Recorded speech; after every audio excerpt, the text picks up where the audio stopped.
And we're back with a special We Got Nothing Else to Do episode of the Square Table Degenerates podcast. And also, fucking Dennis is in town. Dennis is, he's been in town, actually. But he's been doing things. He's been bettering himself. He's been, I don't know, what have you been doing, Dennis? All kinds of shit, man.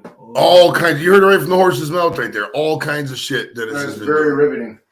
Hell yeah. So we're here to talk Riveting. about, now these guys don't have the same opinion as I do, but since I'm the preeminent force, I always opine that, stuff, and then they have to, agree or disagree. No, let's just do a panel, like a debate. Right. But my opine is that 1998 is the best year forever for movies. No. You got It's up there. Big Lebowski, you got The Thin Red Line, you got Saving Private Ryan, you got, what are those movies you got brought up? There's something about Rush Mary. Hour. Yeah, Rush Hour was on there. There's something about Mary. Something about Mary was on there. No, that was 96. No, You sure? there's something about Kingpin was 96. Kingpin was great. Oh, American History X. American History X. American History X is one of the best movies ever made. Armageddon. So also Deep Impact. So remember, those were both the same year. Was that really in 98? Yeah, Armageddon and Deep Impact. Same thing I with could have Thin sworn that Red was Line. 97. No, Same thing with it's Thin right Red- here, man. It's right on paper, son. Rush Hour was great. Deep Impact. You know what's funny? I just realized something. What's that? With Dreams May Come, too, 1998. You know what's funny? There's 3 sets of similar movies that came out in 98. You got Deep Impact and, what you said, Armageddon. Then there was Bugs Life and Ants. Oh. And what was the... This one says there's Mask of Zorro. Thin Red Line and fucking... Thin Red Line and Saving Private Ryan. I just realized that. Okay, no, but there was also, get this, too. There's also the Mask of Zorro and the Man in the Iron Mask in 98. Okay, well... That was the exact same movie. JB, what's up, buddy? How's it going, pal? Well, so the Mask is Zorro. I They're not forgot really about similar, that movie. though. I mean, one's... Well, but they're both swashbuckler, Wait, sport. what was the movie with... Was that the Mask of Zorro with Leonardo DiCaprio where they were on the beach in Thailand? What was that? That was the beach. That's the beach. Well, I know you. Did that movie come out in 98? I think it did. What The did beach? The Did it Beach. come out The in Beach, there? I believe, was 2000. No, there's no way because it was his last movie. He did Titanic and then he did The Beach. Listen, I know what I'm talking about. It's 2000. No, the beach was 2000. Thank you. Right here. I know what I'm No, the Man in the Iron Mask was 98. The Man in the Iron Mask was 98. said that. Yes. You just the Man Environment. Oh, that's what I'm thinking of. Okay, yeah. The dispute, I thought you were disputing when The Beach came out. Oh, no. Okay, now The Man in the Iron Mask was... Let's talk about that movie. What do you think about that movie, Dennis? Now, the thing about Man in the Iron Mask was the accents were not lining up right to me. I hardly remember, dude. I was 13. I do not remember that movie. I saw the movie Very in well. theaters. I did too. The actual movie wasn't really that bad. I mean, the acting from DiCaprio was... DiCaprio was good. DiCaprio was such a good actor, dude. I mean, he has some clunkers, but man, he has such good movies. I could do fucking 5 shows in DiCaprio. That's how good he is, man. There was a period when he wasn't, like the late 90s, early 2000s. He did like Titanic, Man in the Iron Mask, and The Beach. Then he kind of went away. Oh, and then Ocean's 11. he was in an Ocean. He was Or Ocean's 9, wasn't it? What was it? Gangs He of was New in one of York. those. Gangs of New York. Gangs of New York was like 2000, or no? Gangs of New York was like And then right he started doing 2001. all those Scorsese movies. Yeah, He just Aviator. was doing a movie, Yeah. Aviator, Shutter Island, Departed. Those are all good movies. Aviator was fucking phenomenal. So was I really like that, but I just like that milk scene, man. I don't know what it is. Where he's like, bring in the milk, and he has to have the milk brought in at And what's- exactly the right temperature. Poured. What movie? The Aviator. When he played Howard Hughes once he shut himself away in a Las Vegas hotel. that was the best ever. Yeah. So, He played such a good Howard Hughes. Howard Hughes was such a fuck, bro. I mean, that character, but also when he was in, remember the other one, J. Hoover, or J. J. J. Edgar, yeah. I never saw that. He really melted into that role too. I've seen J. Edgar. J. Edgar Hoover was a, how shall we say, in the 90s. Or no, we're in the 2020s. Well, we got to use a PC term for. He's a little light in loafers, I think. J. Edgar Hoover. So Joseph, in your opinion, what makes 1998 the best year of movies? Well, first off, American History X is probably one of my favorite movies of all time. That's right on there. That's right on. And Big Lebowski too. I mean, let's be real. Big Lebowski is one. How can you hate that movie? Dennis has never seen. You've never seen it. Never seen this all the way through. What was your thing on? I've seen Big Lebowski. You like it? No, I didn't really understand it. And it's weird because it's connected. And there are a lot of people who are into absurdism, the philosophical movement, because it's quoted a lot now. In that film, they like that movie, but I was like, I didn't really see any relation to absurdism. And then they say the other guy's a nihilist, right? That's the best. But it is, man. It's funny though. It's funny, but I just didn't love it. Now the following year, I would say 99 on a bigger scale was probably the best year. I mean, you got The Matrix, you got the Phantom Menace, you got Election, you got Fight Club. Fight Club should have been 98. Huh? Fight Club should have been released in 98. Yeah, it wasn't. You got Boys Don't It was Cry. close. It was really close. They were going to do it, but it was delayed because it was controversial. I'm just making it up. I can't back that up. I mean, there were some phenomenal movies that came out that year, or some. We're also watching the Cavs game on the big screen when it comes up, guys. So if you see us react good. Oh, is it tonight? Yeah, time like 10 minutes, bro. This is like a informal, For sit down adults with chat. moderate to severe rheumatoid arthritis. These commercials make no sense. Like, they show people doing random stuff. Like, what the fuck does fishing and symbolism have to do with it? You don't know a fisherman or a person who plays drums. I don't know a person over 250 that plays drums. So, what, any other years come to The mind? produce truck that has all the fruit and shit like in baskets. What's that, babe? Any other years come to mind, or are we just. Well, we can talk about any movie. I mean, end of the day, we can talk about anything we want, but Okay, I thought this was Yeah, what the show was about. here's a 1998 this movie discussion. Longs, what's up, Skip? How you doing, bud? All right, so let's go down top grossing movies in 1988. What on the list? Truman Show as well. Oh, Truman yeah, Show is so good, bro. Need the weapon for it. Lost in Space. That movie sucked. That movie that came out in 98? That Yeah. movie sucked. All right, here's a Reddit list of Snake top. Eyes. Those. Oh, I just missed it. Okay, hold Oh, on. so was that movie with Rounders came out in 98. Yeah. Oh, and Rushmore came out in 98 too. That's a good movie. It says also Lock, Stock, and Two Smoking Barrels came out. Did it come out? Was that Jason Statham? That's Jason Statham, yeah. yeah. All right, so this is the top grossing movies for 1998. I mean, some of them came out in 97, so we'll have to omit those. Shakespeare in Love. Titanic was the top for the year, but that came out in, obviously, 97. That movie came out one day before my 21st birthday. Isn't that wild? Oh, really? December 19th, 1997, I I was saw born. that in theaters too. I did too. Titanic was such a great movie, bro. That was a Loved good it. movie. Loved it. I love, and it's one of those movies where you can, Titanic, I love that fucking outside of it. It looks so cool. It doesn't look like they're cool when you're walking through the Rocky Mortgage Field. I was right there. No one knows That what shot you're really talking good. Oh, it was, yeah, totally worth the money. Now, people know we're doing multi-stream here. Oh. American Pie was 99, was it, Pat? Yes. Okay, so American Pie was 99. I mean, if we're being totally real, we could probably extend 98, 99 is probably the best period. Because there's movies in 99 that are associated with 98 that, probably are just as good. Like Jamie was saying, American Pie. We also got, you're talking about Fight Club. Fight Club was so good. It's a really good movie, bro. Mm-hmm. Did you get one of these cookies, Dennis? Do you want one? What is it? It's a cookie. It's a chocolate chip cookie. It's infused. Pat had them. Pat, how were these? Were they pretty strong? Not bad. They're bad. I like them, man. They're really good. I like edibles. That's what they call me Joy edibles. Armageddon was the top grossing movie in 98 that came out in 98, it looks like. So when was the last time you saw Armageddon? Probably not since it came out, honestly. It's been a while. Maybe like bits and pieces when it comes on TV, but in its entirety, it's been like, 25 years? I didn't. Armageddon's one of those. What's up, Shandog? How you doing, bud? Vanessa, how you doing? Dude, I didn't really like Armageddon. I'm not gonna lie. I mean, it was cool because you had the Aerosmith "Don't Want to Miss a Thing" song with it, but let's be real, dude, that movie was garbage. Armageddon was garbage. Well, the movie's great, man. You think it was great? Michael Bay. As long as you understand that it's cheesy and that it's supposed to, you're not. It's supposed to be you're not supposed to cheesy. make Okay, sense. true, Yeah. true. We're supposed to it's just one plot piece that moves along. It's one like action piece that moves the movie along.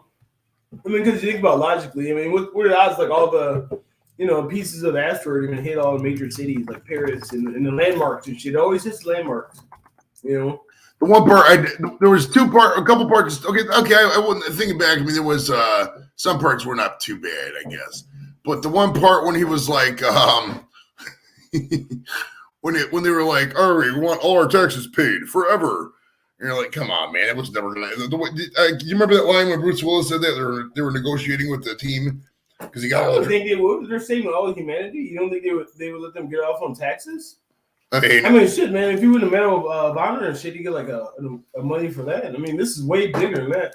that's true. I And, mean, these guys deserve like a mansion, like $1 billion tax free. and those men were the best at what they did Bro. for the drilling. Think about it, because even the astronauts couldn't do what they do, and everyone knows the astronauts are the smartest people there are. Well, that's true. You could train a deep driller to be an astronaut. Yeah. You can't train an astronaut to be a deep driller No fucking because way. that's actually very true. It's a good point because, like, these NASA types, we all been around smart people. You know what I mean? Like, stupid smart people, stupid book smart people. Like, when I say they're stupid, I mean, obviously smart, but like crazy smart motherfuckers on paper. You know what I mean? But those guys, they go out there and see a drill bit. They don't not mechanically inclined. They don't know the ratios in the fucking drill, the drill edges. And the bit numbers. They don't know that shit. That Ben Affleck brought that up to the producer, to Jerry Bruckheimer, and he said don't bring that up again. He's like, that's really dumb. He says, can you just teach astronauts how to drill? And he's like, don't bring that up again. That's great. Hey, so Pat, what did you think of Armageddon, buddy? It was that's another movie. I saw that with my dad when it came out. I thought it was goofy. I mean, that's some. It was definitely that's actually a great word for it. Goofy. I like that. It was sad when Bruce Willis died. I mean, that was sad. And I think Ben Affleck's a terrible actor. I'm sorry. He's had some good roles, but I would say he's overrated. I would say he's bad, but I'd say he's overrated. He's okay in Argo because he doesn't say Steve anything. Buscemi was good in that. He's funny. All right, now, yes or no? Did you cry when Bruce Willis did die? I was a little. I think I did cry. I think I bawled, actually. I'm not gonna lie. I think I bawled at that I was point. a little sad. It was traumatic. It was traumatic the way they did it. There was a tearjerker moment. Now, I was much in terms of 1998 movies. I was much sadder about Saving Private Ryan at the end of that movie. Yeah. and the same private. Captain With the old guy when he saluted the thing, that was cool. So no, when Captain Miller dies, man.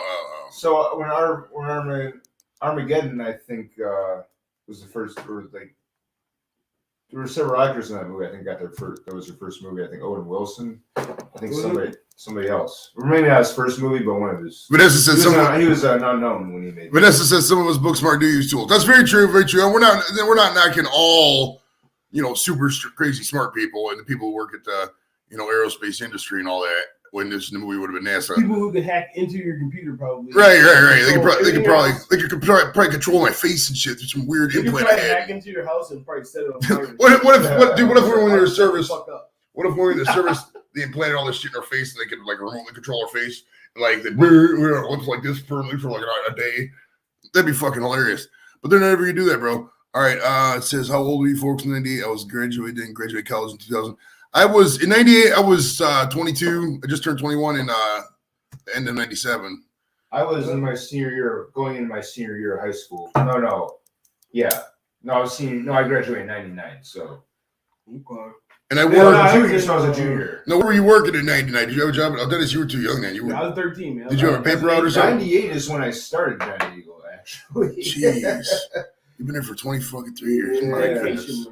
Dude, back in the day, they would have had 30 years. Now you could retire, bro, with a pension. You could really? just So what happened? They took that away? Yeah, contract got rid of. I mean, it was probably fucking 20 years ago at least they got rid of it. But yeah, it was crazy, man. 30 now. It's a long time, but I mean that's what. But if you start, getting retired. If you start when you're 16 or 18, you're done by your 50. You know what I mean? This is great about that. Yeah, but I haven't been full time the whole time. That's the thing. Shandog was 36. He said 1998. All right, let's go on to some of these other movies. Oh shit, I gotta mute that. I'm gonna be watching myself. Where we at? God damn it, where was this list at? Oh, I lost my list. Stand by. Oh, here we go. Saving Private Ryan is the next movie on the list. That's my favorite movie. I mean, there's no doubt that Saving Private Ryan is a great movie. I mean, movie. I think it won an Oscar. Didn't it win an Oscar? Best director. Spielberg won Best Director. Sadly, it did not win Best Picture or Best Actor. Thank you for your service, Vanessa. It's awesome. You should be on the permanent disabled retiree list, February 96. That's right when I got in. You were getting out right as I got in. I was just leaving basic in February 96. Because my enlistment date was May 95. And then. There's a river that goes through Cleveland? Yeah, it's Calgary River. It's great. Wow. They should put like a fucking ball over there or something. Like, you ever been to the Riverwalk in San Antonio? Yeah. I know they should do that with us. I've been there. That's what they're. Wait, that's what they're talking about. There's a tentative plans, I thought, or something like that. Is there really? I believe so. I thought the second to do Down here, like the Riverwalk and the Cuyahoga. Yeah, I thought the second phase of the casino they were supposed to bump out the river or some shit. Well, how's that different some from shit, how's yeah. that different from the flats? It's not really, but it's the same thing. But we Like need the a mall. longer flats. We're gonna take the flats. We need a mall, bro. A mall down there. But all right. So where were you when you first saw Saving Private Ryan, bro? Where were you in Yeah. the movie? There, Well, like, who did you see it with? Do you remember? I went to see it by myself. I think I saw that with my dad at home. Like me, my dad, and my brother. Like on a DVD or VHS? Oh, I did a you know what? VHS. You know what? back in the day. You know, We had that's all. DVD. We had DVD Mm. sometime in the 2000s. My teacher showed it actually. My English teacher showed it in class. You watched? Oh, that's a good movie to watch in class, It's like, it's actually. like a history. You know, this is historical. So. And then Ooh, that's a write good an question, essay. actually, Then Pat. I write an essay on it. Yes, sir. Was there any movie that you saw, or what movies in class did they show you that you saw for like history purposes? Like I remember we were learning about the Civil War. The teacher's Oh. like, I'm just gonna show you Ken Burns' Civil War. It's fucking. There's no better. Oh, That's like a documentary, though. yeah, That's yeah. like, Glory is what we saw. I saw yeah, that. yeah. I watched Glory. Seventh Yeah, grade. yeah. Glory. Which one's that? That's I with hardly remember it though. that's the Denzel Civil War Washington. movie with the with Morgan Freeman and Denzel Washington and Matthew Broderick.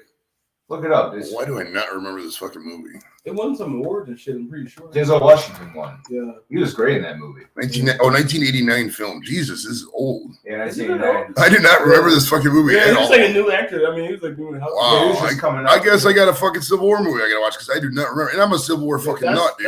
That's a considered great movie. the pivotal Civil War movie and shit, pretty much. That's a great movie. Yeah, that's probably the best. Yeah, in terms of Civil War movies, Yeah. like what is there? Yeah. I mean, there really isn't. Oh, dude, fucking there was have you seen Gods and Generals? That was a great movie. No. It's kind of long. Cold Gettysburg, Mountain. Gettysburg. Cold Mountain, I don't think it's Gettysburg. Yeah, Gettysburg's one of the best movies ever made. That was a great fucking I movie. mean, Abraham Lincoln is pretty much Lincoln is pretty much a Civil Yeah. War movie too, bro. Now, what's your favorite war movies based on like World War II movies or Vietnam movies? Oh, I mean, well, favorite era? Favorite type of war movie? Favorite? Well, Vietnam has the best movies. I mean, Oh, I they get do the. all that's what I was going to say. Now, is Platoon, Well, I mean, it's Apocalypse Now. oh, Full Metal Jacket is one Hamburger of the best Hill. movies of all time. I mean, it's Hamburger Hill was yeah. Full Metal Jacket's my. I can't. That's I can't say I have like a favorite movie of all time. I got to categorize them into favorite action movie and favorite comedy. My favorite comedy of all time is Old School. My favorite action movie of all time is Full Metal Jacket. now you can split that up in like two different movies. Full Metal Jacket. You got the boot camp, which I thought was a phenomenal first, half, and then the second half, the worst. Yeah, that was all right. Ooh, we got a good movie that I think it might have came out. Hold on, Black Hawk. Oh, it's 2001. That was 2001. I think Platoon is a movie. I think it's a better movie. Platoon's good. You know? So you think Platoon's better overall than Full Metal Jacket? Yeah, I think so. Yeah. It's a more emotionally involved movie. I mean, it's That's, because the yeah. thing about Full Metal Jacket, it's a satire. You do get more involved in the characters. Who hit that Right. three? When Elias dies, I mean, it's really sad. It's not your show, Elias. Right. That was. What about Apocalypse Now? I think that's Ooh, that's a movie's- great movie. That movie's better. Wow. That could have gone either way. All the money that Coppola put in that movie, it could have gone either way. It could have bombed, horrible, or luckily it went the other way. The thing I like about Apocalypse Now is the internal strife that went on in that movie. That's what I'm saying. If you read the backstory to Apocalypse Now, everything that The happened. movie made just about the making of Apocalypse. Martin Sheen had a heart attack. Dude, that cow, there was in the scene, if you've ever seen Apocalypse Now, they're hacking up this cow with machetes. They actually hacked up a cow. That's not fucking CGI. They're killing that live cow for the fucking movie. I think that's in the Redux. I don't know if that's in the. It's a great fucking scene, though. I mean, yeah, there's several edits. There's more than just two edits too. There's probably like 3 or 4. The director's cut. Now, Redux is obviously my favorite. In hindsight, on Redux, when they do the Playmate scenes, it's kind of stupid. I never had the time. But they're so part of the movie. I see. Okay, that's the one I've seen. That's the one. Yeah, it's in the Redux. But that's so part of the movie that you kind of have to have it. Like in Redux, if you've never seen Redux, I thought that was so weird. when he gets the one Playmate to pose like the other Playmate, so he has all this wig and he just like the whole time he's supposed to be in the helicopter, doing whatever to the Playmate, and he spends his whole time just fucking getting her in this wig, and by the time she's all up in this wig, he's like, perfect, and then his time's up. Like 15 minutes he had with this chick, and he just spent it getting her dressed up to look like the fucking centerfold he had. It was great. Yeah, so as far as favorite war movie, well, Full Metal Jacket, we're getting just in war movies, obviously, but then but period, I mean, my favorite war period to study I don't know. It's probably got to be a tie between Civil War and World War II because they're so fascinating, man. Yeah, I mean, for me, it's World War II, obviously. I mean, I read probably like World War II book every month. So. Well, World War II, obviously, it's so many different. Well, the cool thing about World War II is it's still a living history. I mean, there's still people alive who were in World War II. You know, you can still talk Right, about man, it. no, those are people that forget how. No, people who perpetrated and were victims of the Holocaust are still alive. It's like, Oh, yeah. There's probably been people who watched our show who were alive when World War II was going on. So, I mean, it's not like. Oh yeah, that's okay. Well, I told you about. Remember, I told you about my That's girlfriend not in right. Arizona, and her father is Dutch. Mhm. Well, during World War II, he was a child, and his mother was in the Dutch resistance, and she used to carry him around and carry a machine gun while she was like fighting Nazis and shit. And That's there's, cool. there's like pictures of it. That's Wow. cool. It's cool. crazy. Oh, speaking of good war And he's movies. still alive. I mean, he's still alive. He was a child. Now, Pat, I know we're still talking about 98 movies, but what do you think about Inglourious Bastards? I know you've seen the movie. What do you think? Oh about it? yeah, it's been a while since I've seen it, but I liked it. That was Christoph Waltz. He was- those. Oh, he's such a good. That was that such was a the great first role. movie I never knew who he was before that movie.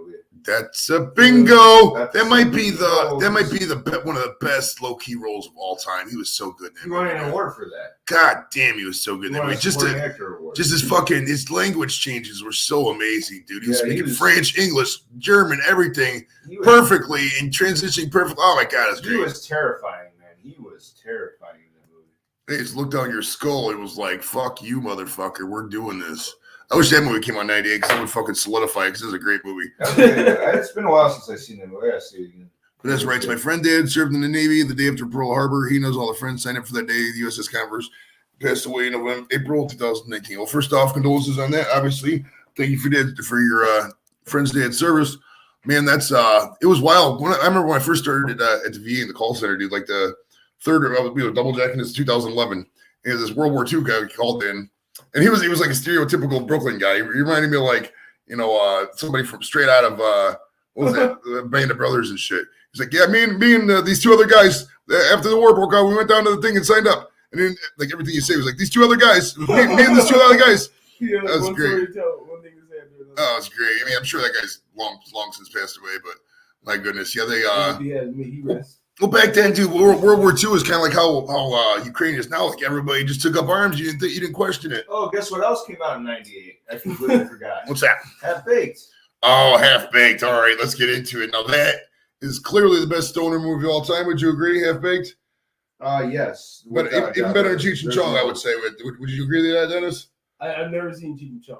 All right, Up in Smoke, yeah, no, I would say that's definitely. Up in far Smoke and is away- definitely a classic. We're not gonna far and away. we're not going to deny the epicness of Up in Smoke. However, fucking Half Baked. I mean, think all the people were in that movie, dude. Young Dave Chappelle, Snoop Dogg, fucking Jim Brewer. Jim Brewer's a fucking Bob Saget directed. It. stud. Did you know that? Bob Did Saget. he really? No, he did not. He did not. He directed Dirty Work with Norm Macdonald, which came out this year. I Dirty Work was '98 too. We're gonna That's get into that also- as well. All right, But but Bob Saget, what had that? he did I the suck. cocaine for sucking dick line. Yeah. Yeah. And that movie kind of- AA or whatever. And that movie transitioned Saget into being a fucking great. Because he was still stuck in that. Oh, I'm a lame dad from Full House, and when he I did know, Half Baked, Binkity, bam, he took off That in the late showed- '90s, bro. That showed the rest of the world what the underground comic world already. Right, knew. everybody already knew how Saget was like that for sure. So yeah. All right, we got a question from Jamie. He says, "Did you watch the show They Shall Not Grow Old by Peter Jackson? It's actual footage from World War I that's speed corrected and colored. Nice. I got to check this out actually. All right, let me type that up in another YouTube window, and I can fucking bring that up here in a second, or after we're done here. It was called, hold on, Glory. Oh, Not Grow Old by Peter Jackson. Let's see, Not Grow Old Peter. 35% ABV Kool-Aid. Well, Is that what you were watching? no, this is just suggested videos. 30 videos. They're just suggested videos, bro. Top. Suggested. I don't actually, believe it or not, dude. I don't watch any dirty shit on here. I literally, it's all on the phone. It really is. 'Cause It says how to give girls 35% ABV. how to drug girls, an easy tutorial. No, it wouldn't be like that. But okay, so back to Half Baked. So you got Jim Brewer, Bob Saget obviously was on there. Who was the other? Kevin Harlan. Kevin Harlan's funny as fuck, Pat. And then that horse. Remember he drugged a horse? No, Harlan Williams. Harlan was. Who's Kevin Harlan? Is that a name? Yeah. Yeah, when Harlan Williams gave that fucking horse all the shit and the horse was diabetic. Pizza, yeah, the house, yeah, the horse. I gotta cut that. Remind me to cut that part where Jim Brewer's listing all the ingredients to the shit they should get. When you're at the store, man, you need to get some Funyuns, some Doritos, some marshmallows with the cinnamon on it, some nachos, maybe some burritos. Yeah, pizza would be good. This all. Oh, Dude, that's so funny. that's the scene that I like from the beach where you're telling him all this shit to get when he goes to town. Where he's like, dude, you gotta get some gloves, man, for my hands. Because you smell like fish all the time. No, I don't know what made me think of this. Do you remember that movie with The Rock? And they were, oh God, what was the name of this movie? The Rock was playing like a gay guy. And yeah, he was playing some gay guy and it was a mafia story in like Florida or some shit. And they were in the backhand trying to get rid of his hand. So they're barbecuing a hand on the grill. Do you remember that movie? What, are you talking about Get Shorty? No, it's Was The Rock and Get Shorty? hold on. Rock. Or no, the other one written by what's his name? Homer Leonard. Barbecuing I can't remember the name of it. The Rock barbecuing a hand movie. All right. Pain and Gain it was called. Okay. Oh, the Pain. Yeah, you gotta watch that movie, dude. The movie Pain and Gain. Pain and Gain. Yeah, it was 2013. It was a while back, but all right, Vanessa writes, our TV growing up was a vacuum tube affair. It was black and white. It barely worked. Nice. I'm too. Honestly, that's one thing I don't remember is vacuum tubes. I do not remember them one bit. I've seen them in pictures, but I don't remember them like functionally. Jack Howard, what's up, buddy? Cheers from the UK, brother. I saw that Arsenal beat. Who was it? Watford earlier, 4-1. So go Arsenal for that. I don't know why I know that because I was just bored earlier and I watched it. I was high and it was cool. She said our neighbors gave us a color TV set in 1976. Nice.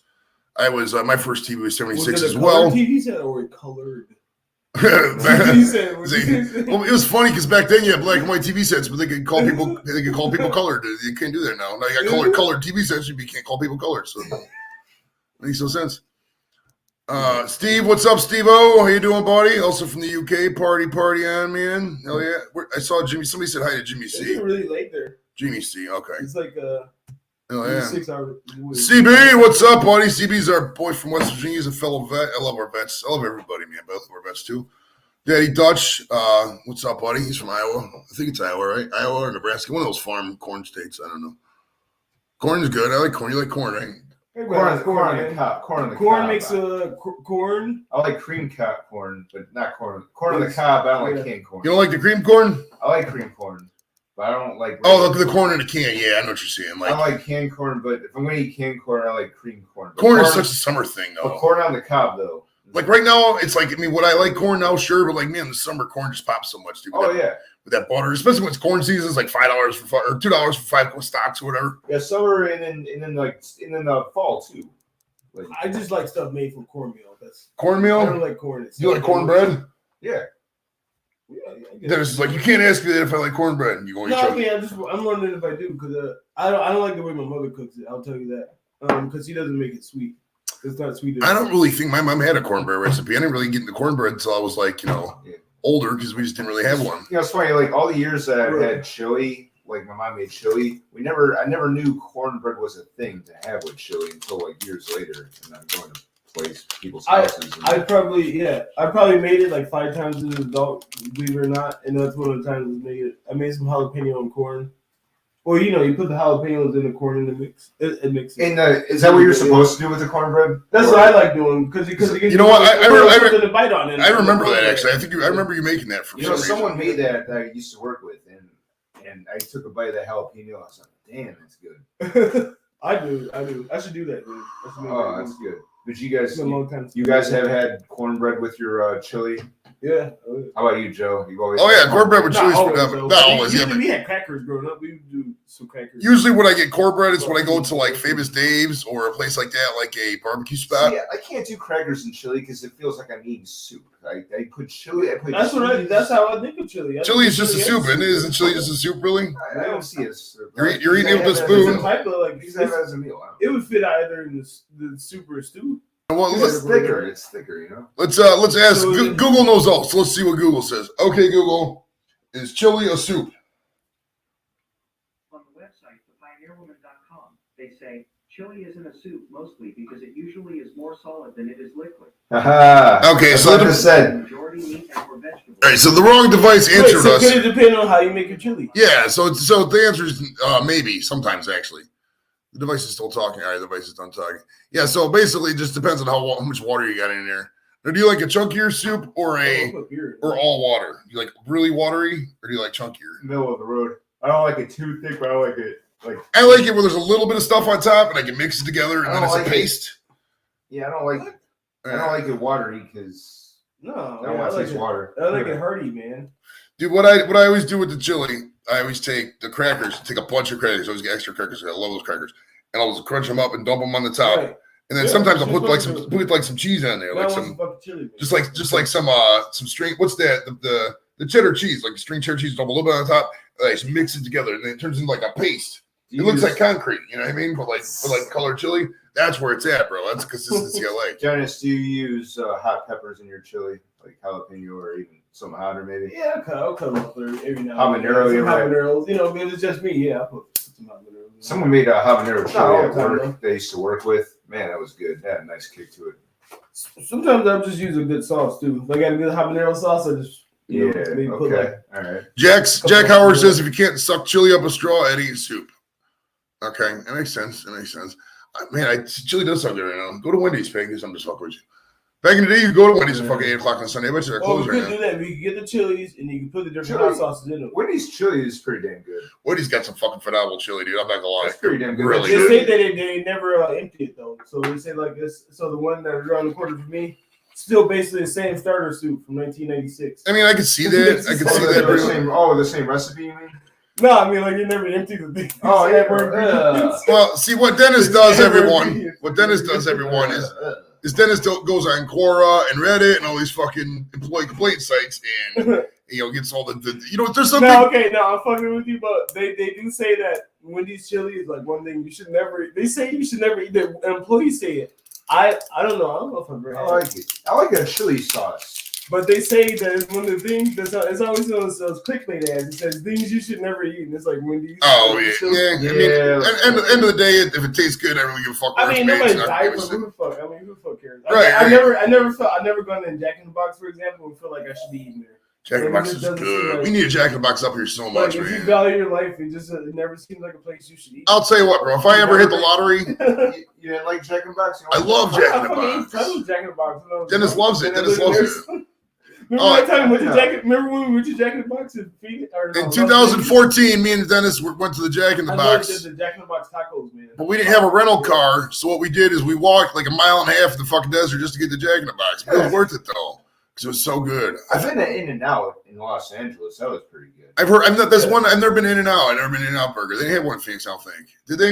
In-N-Out? Yeah, Maybe I did. I can't remember. I didn't really pay There's attention. several in the valley, man. There's probably like 3 or 4. Do you remember the heart? I know At we least now talked. there is. I know we talked about this before, but do you remember the Heart Attack Grill in Phoenix? Yeah.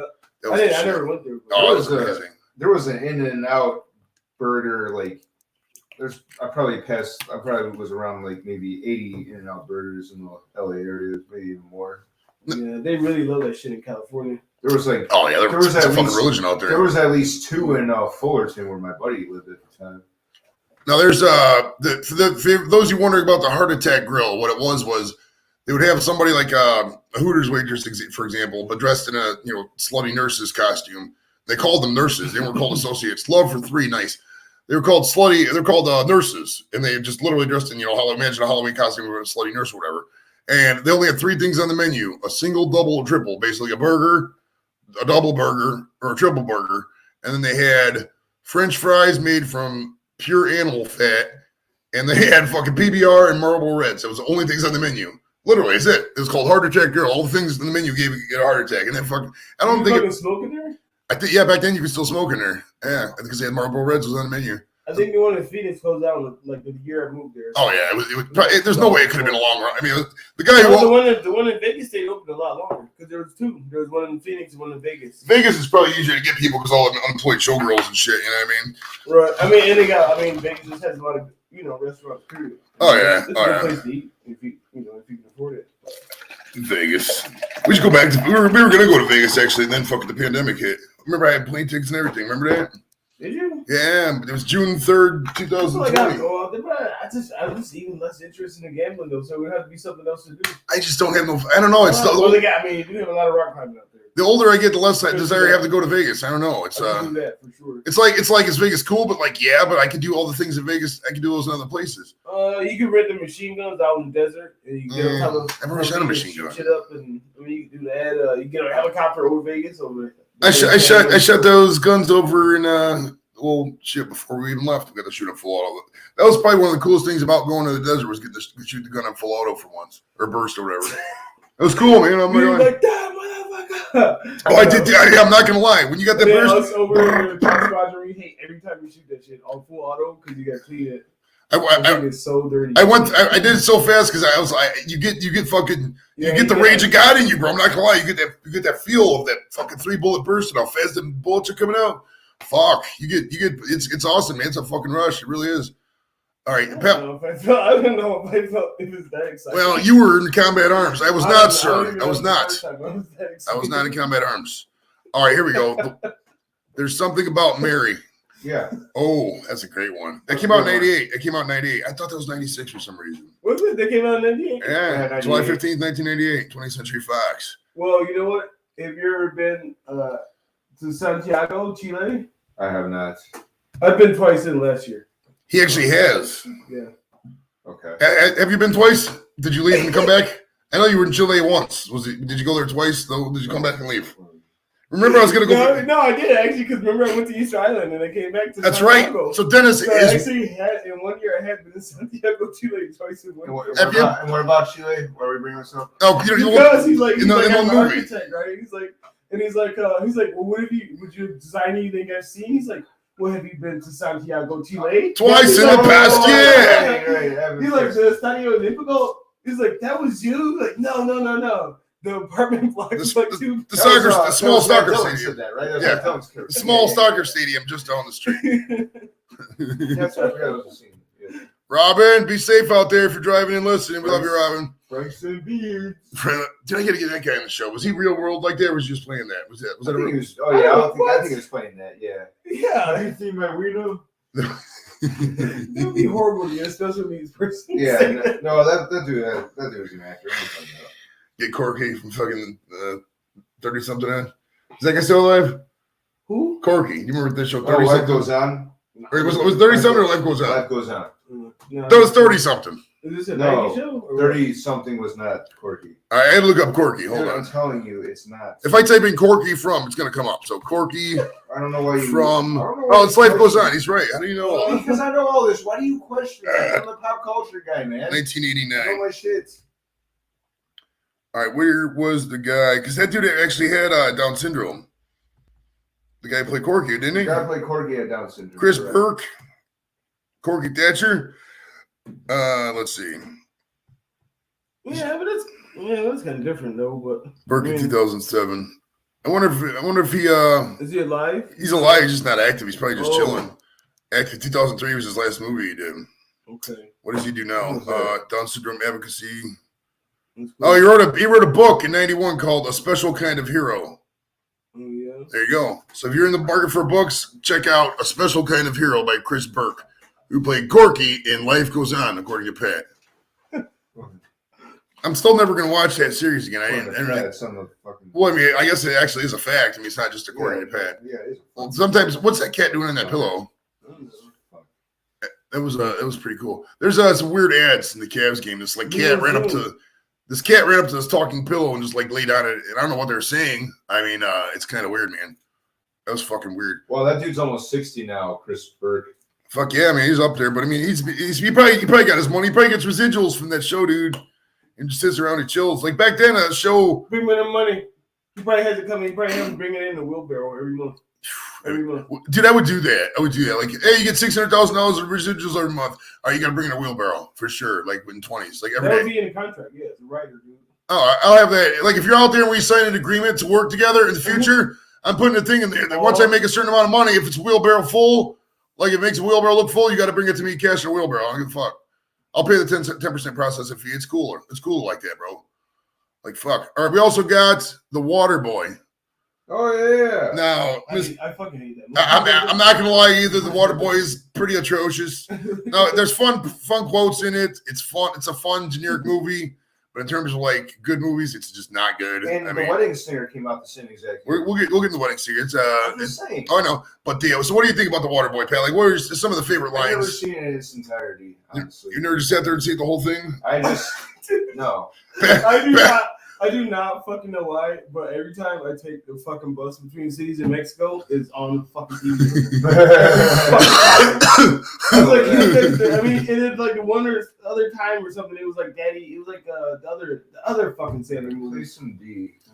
They're up, man. Fucking Cavs up by 5. You're watching along. I mean, this isn't a watch along party, so we'll be watching that. But Oh come on! I don't know, by man. 3 now. Jesus. But yeah, the Waterboy was just so fucking stupid, dude. I mean, Adam Sandler's what, about 180 pounds, and they have him as a defensive end. You can just knock him out. Anybody in college, we just fucking plow him, dude. It'd be ridiculous. Foosball.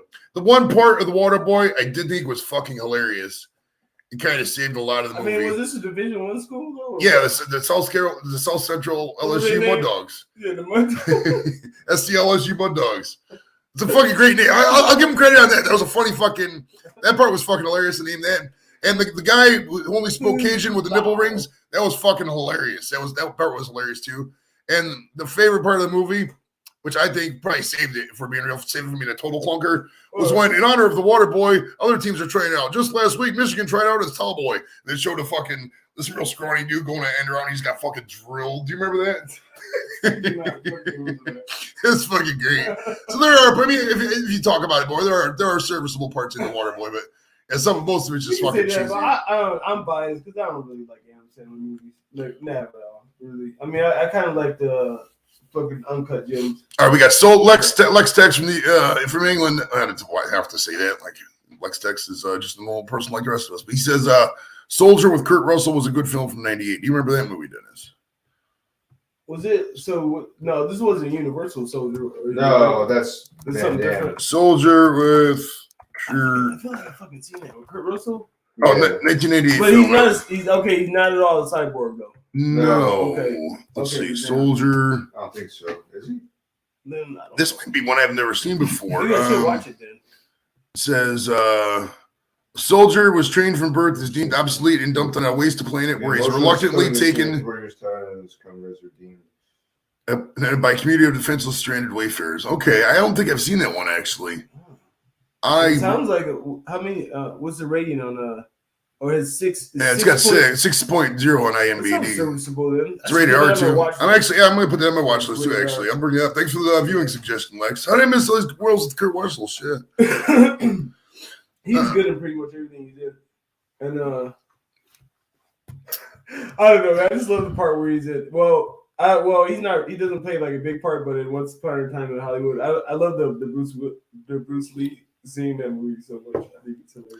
All right, also, Dr. Doolittle, it says, was released in '98 and made some money. I don't remember. Was that the Eddie Murphy version? Yeah, Or was that a different one? yeah, I think it was. That movie was actually pretty good. I like that movie. You remember that when we were talking to animals and shit? What, Dr. Duo? Yeah, I thought it was pretty. I mean, obviously it's corny. I mean, animals talking, but I feel like I didn't like any of that era of Eddie Murphy movies. I mean, he tried to do the children's movies. I'll tell you what, you go back and watch that shit because like Jimmy, for some reason, like we'll watch a lot of those silly movies like that. Daddy Daycare is fucking great. Nutty Professor is fucking great. Go back and watch some of that era of Eddie Murphy. I think it's drastically underrated. I tried to watch part of Nutty Professor again. I thought it was really funny. Nutty Professor is funny. I forgot that Dave Chappelle was he? in this scene. Wait, remember? Yeah, oh yeah. Dave Chappelle's in the scene where he beats him because he's he's a comic. He was a really bad. Yeah, that's right. right. No, he's a comic who made fun of him. He's a comic who made fun when he's fat, And then when he comes back skinny, he beats his ass. Yeah. I forgot about that. Yeah. That was a great scene. What up, BB? How you doing, Al? What's up? There was a movie I was just thinking about along that line. We were talking about. Daddy Daycare was really good, man. It was a great movie. It was Daddy Daycare was really good, and it was the other one we were just talking about, not Nutty Professor. The one we just had up. Hold on, what was it? I forgot what the fucking movie was. Oh, Dr. Doolittle. Okay, what? Yeah, Dr. Doolittle. I think that was the Talking Animals movie, and they did a couple sequels to it. Me and Jimmy were watching. It was like a direct stream release, I think. but his daughter was played by some chick, and like she went up and stuff. It was actually a good movie too, Dr. Doolittle 2, or I can't remember what the fuck it was called. Yeah. But yeah, those are movies. I mean, those are cool movies too. If you got kids, man, those are movies you can watch with them. They really are funny, in my opinion. I don't know. All depends on the thing. All right, we're not gonna talk about Deep Impact because we already talked about the other one. What? Wait, we're talking about Armageddon. Oh, that's true. All right. Well, First of all, which one's better, Armageddon? Or fuck. Now you gotta. I've seen Deep Impact. I gotta remind myself. So let's read the plot because I remember Armageddon way more. So let's read the plot here. Deep Impact. You know, the first time I watched Deep Impact, this is weird. Okay, and maybe the strangest place someone's watched a fucking movie. But I was going to get my food handler's permit, so I could get my job at Burger King. Mm-hmm. And while you're waiting to take the test, somebody rolled out television and they put fucking Deep Impact on it. And like all like 80 of us who were waiting to take the test to get your food handler's permit were watching Deep Impact. And I got like halfway through the movie. All right, now I do remember because that's the one thing I remember was Morgan Freeman was the president in that movie. That's one that might stick out. Remember that? Yeah, Robert Duvall I think's in that. Too. I remember it. I remember at the time. All right, so this is latent racism being. I was watching this movie with my girlfriend at the time, Michelle. I remember just like it was yesterday. I remember the preview coming up because Morgan Freeman comes up like, "Hello, this is the president of the United States." I do hope Morgan Freeman. "Hello, this is the president of the United States," and we're like, "Yeah, right, black guy president." It was 1998, and I mean, who would have thought fucking Obama came out of nowhere 10 years later? Exactly 10 years later. Right. Well, it was weird because like in the year 2004, there was a Chris Rock movie called CB4. Was it? Do you remember that? Was it CB4? No. What was it? You're talking about Head of State. Head of State, where Chris Rock was running for president. And then, and with Bernie Mac. Yeah, and at the time, everybody thought, "Oh my gosh, this is crazy!" Right? Fucking 8 years later, or 4 years later. There are a lot of stuff that preceded that because the guy who's in 24 also took credit. He's like, I think 24 made it, Obama an acceptable candidate for president. Oh, we had some comments here. I missed some of the chat here. American History X. Yeah, let's talk about American History X since EV brought it up. Now, that was, where was the first time you saw American History X? I didn't see it at the theater. I didn't. I saw it at home. I just watched it at home on HBO. What was your first impression of that movie? I just remember, I think I was 17 when that movie came out, and Boy Meets World was, still on. And remember the dad was his dad, and he was like a huge racist. And then the big one of the boys, the big fat kid, and he was singing that song "Jew by Jew." I just remember seeing the Boy Meets World people in these roles, and it kind of blew my mind. The thing about American History X that was wild for me was that the teacher is also Captain Sisko in my favorite Star Trek show. So. Now there was a movie in 1995. Everybody remembers. You may remember. It's called Higher Learning. It was by John Hughes. Now in Higher Learning, Michael Rappaport plays this racist that shoots up the school, where he gets recruited. He's just some clueless kid from Idaho, but a couple skinheads recruit him. And he goes up and he gets a gun and he shoots a bunch of people, including Tyra Banks, which is one of the worstly acted death scenes in movie history. Tyra Banks acting dead. Oh, you got to watch it. It's great. She's like, I don't remember watching it. But when she's laying down and she's dying, I'm not going to lie, her one side angle of her tit was kind of hot. Regardless, American in Higher Learning, it's wild because some of these guys who do these roles, after the movie they do, man, it really fucks their career and mind up, in my opinion. I talked to. Oh, that didn't happen to Edward Norton. They said it didn't happen. He lost his career because he was just a prick. Oh, okay. But I remember when I was first when I first started doing this show and I was getting celebs and I just went crazy on Facebook and started messaging everybody. I messaged a couple of Higher Learning guys and the one guy was just he was just out there, really out there, man. What? Yeah, this dude, Constantine. I can't remember his fucking name. I'll have to look up the actor. There was one of the guys who remember when they were knocking on the door and looking at the peephole and shit like that? I haven't. You've never seen American History X? No, I've seen American History X. I haven't seen Higher Learning. Oh, yeah. The Higher Learning, some of the guys, I talked to one guy named Nako. Remember Nako, the weightlifting guy? I talked to him a while back. I can't remember what his fucking actor's name was, but yeah, but in in Higher Learning, they ended the movie, and this is weird to say, we're getting some weird territory here, but as a white guy at the time, you have to think of the time, the early 90s, this is right at the peak of the Jungle Fever era. The Jungle Fever came out, 89, 91, something like that. So you had that whole 90, 91, 92, the black dudes were it was cool to be black. The first time in America, it was really cool to be black. And then you come out with this movie, and it's the first time they say the N-word in a long time in a movie. They ain't heard it in years. And it's come out with just right in your face. You're like, Jesus, this is crazy, man. And then they say points in the movie. You're like, wow, okay. It does make me think a little bit. I'm not going to say I'm going to be racist, but the talk they did in the movie kind of gets you thinking. And then at the end of the movie, it's not really a good end-up message. Like the message kind of more ends up with Remy struggle in his head. Michael Rappaport, the character's name is Remy, kind of more ends up with the struggle. You kind of almost feel a little empathetic for Remy at the end of the movie. You know what I mean? You don't remember fucking Higher Learnings. So, but it's weird because that, empath kind of carried over to American History X. And American History X, 3 years later or so, you watch that movie, and at the end, there's a way better message. And at the end, and I got to tell you some trivia on American History X. The end of the movie, when Ed Norton's sitting in the, looking in the mirror, and Ed Furlong's getting blown away by the dude at the school, and he's putting his hair back. Originally, he was supposed to put his hair back like this, and then they cut back to another scene where he's shaving his head again, and he goes out. But they took that part out because they didn't want to end on a horrible message. They wanted to have a unity message. That worked out great because, like, at the end of American History X, you're like, okay, all this shit's ridiculous. So this is totally ridiculous. Does that make any sense? Yes. Here we go. Somebody wrote something about Ed Norton. He says, Ed Norton is a dick to work with, wanting to have a ton of input in the movies he does. Awesome job, but he's a bitch to work with, apparently. That's kind of shitty to hear because he was so good in Fight Club, bro, and American History X, and fucking, was it around 24th Hour Man, or was it? What was the movie he played a priest in? With Ben Stiller. Yeah, was it Ben Stiller like a Jew, like a rabbi, and they were like and part they of both fall in love with this same girl. I think, was that it? I thought they're part of a band or something. I remember them playing basketball. I don't remember. No, I remember everyone was a priest. You never seen 20? Was it? Is it 24th Hour? 25th. Oh, he goes. 25th Hour. Yeah. He's going to jail the next day. Yeah, that's Spike Lee. The Spike Lee joint. That was a good one. All right, what else we got? Yeah, that was a good movie. Oh, somebody was just mentioning Private Ryan. We talked about Private Ryan yet? I don't think we have.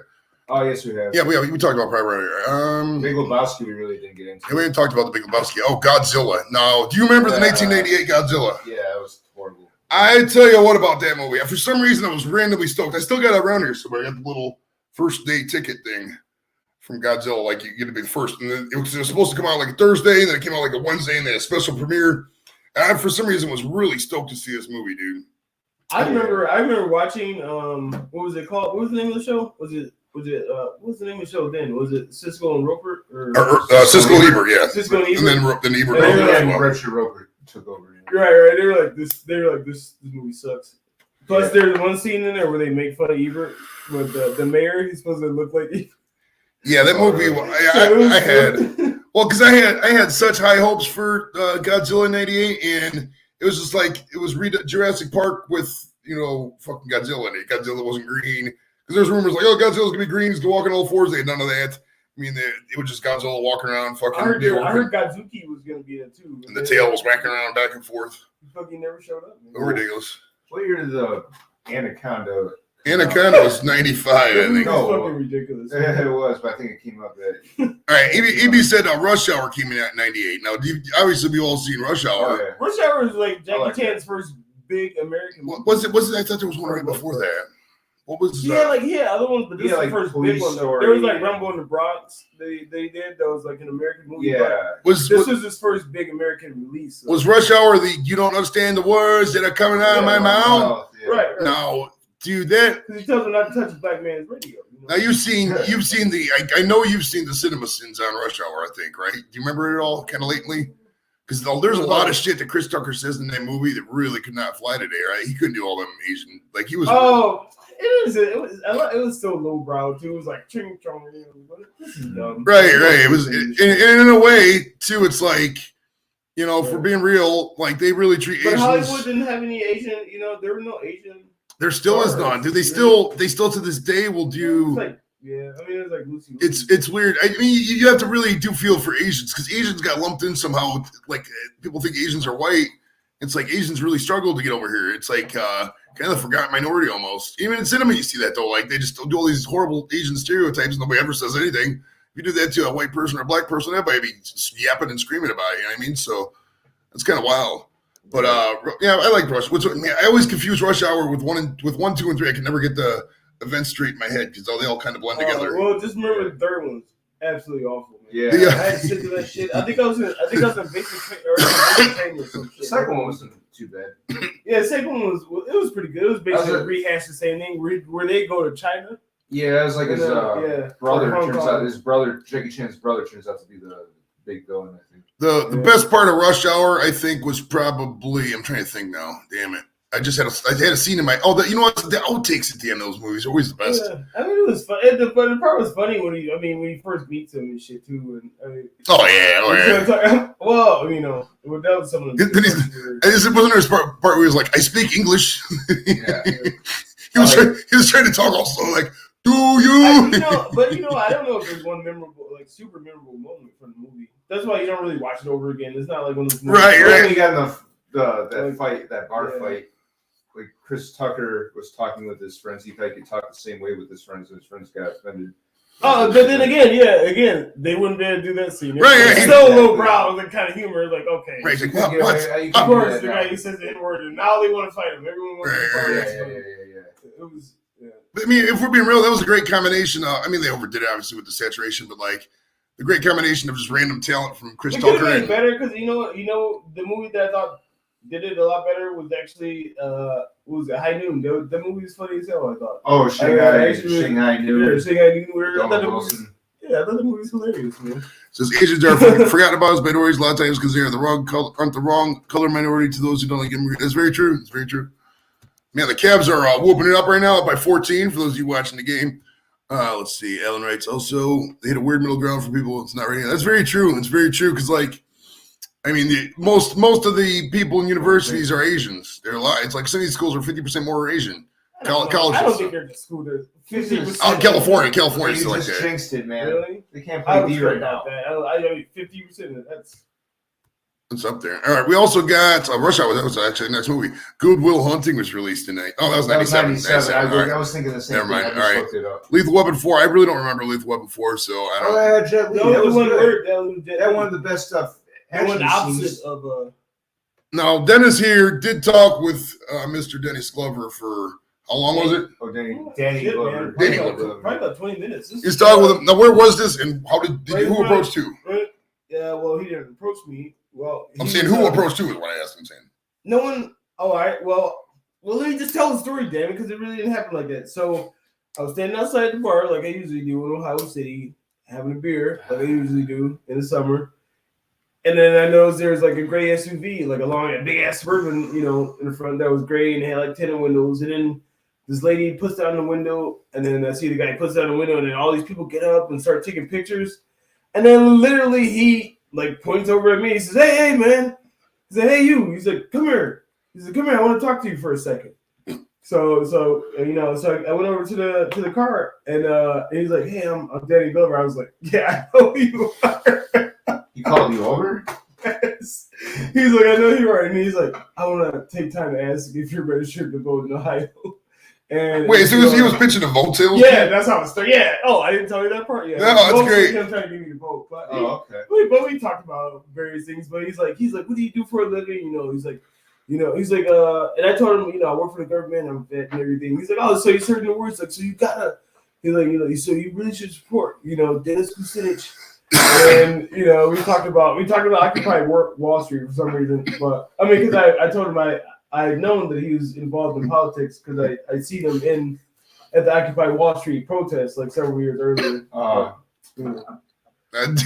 Dennis Kucinich. Yeah, we hardly talked about the movies. Was that when Kucinich was running for Congress or mayor governor? I remember that, dude. For those who don't know, if you're not from this area, you have no clue who Dennis Kucinich is. We got to give you some background. Back in the 70s, this guy named Dennis Kucinich was probably about 32-ish or so, 33, and they called him the boy mayor because he won for mayor. It was like 1974 or something like that. And his policies just kind of, at the time, bankrupted the city. They had to sell the power plant almost. Unbelievable. It was such a fucking horrible time. To be fair to him, people were leaving in droves. I mean, this is the top era of white flight. They were doing lawsuits with the schools where they were trying to resegregate him. It was a shitty time to be mayor. So a lot of that blame wasn't on him, but it was back in the 70s. They were trying to resegregate? They were unsegregated, what I mean, with the busing and stuff. So that was really resentful. I mean, if you have somebody with their kid gets bused over to the east side, they forced people, yeah. They would tell you whatever your kid was, they say, okay, you live here, you're going to East Tech, and you literally have to get on a bus and go clear out the east side. It was Why? it's because how they did. They wanted because at the time, you know how the whites are typically on the west side, and Cleveland and the east are typically on the black side. Well, they wanted they would take all they wanted to integrate it. So their solution was busing. So they put people from one side of town and took them to the other, so they'd be forced to go into schools. What this caused is people just left Cleveland, went to the suburbs, and honestly, we never really recovered from that.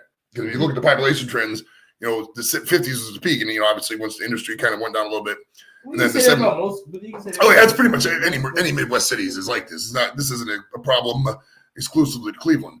But so anything after that, Kucinich just kind of he ran for president in 2000, 2004. And it was very fringe. You know, at the time, he's like the Democrats weren't really legal weed. He was the only one for legal weed, the only one for gay marriage. He was really ahead of his time. But he tried running for that, and he tried to run for governor. Even last summer, he tried running for mayor again. He's like 71. I actually met him up at that one Browns event. Really? I got a picture of him on Facebook. Yeah. He had Danny Glover in town campaigning for him. He was on Bill Maher. I was about to ask what was he doing there. So okay. Yeah, he was on Bill Maher. He was specifically here to help campaign for it. The woman in front of him was Dennis Kucinich's running mate. Oh wow. So I don't remember her name. Who was Glover campaigning for again? Dennis Kucinich. Dennis Kucinich. For governor. He was dude. He was always walking. His wife he's like 5'6" or something like that. His wife is like 6 foot. Oh God.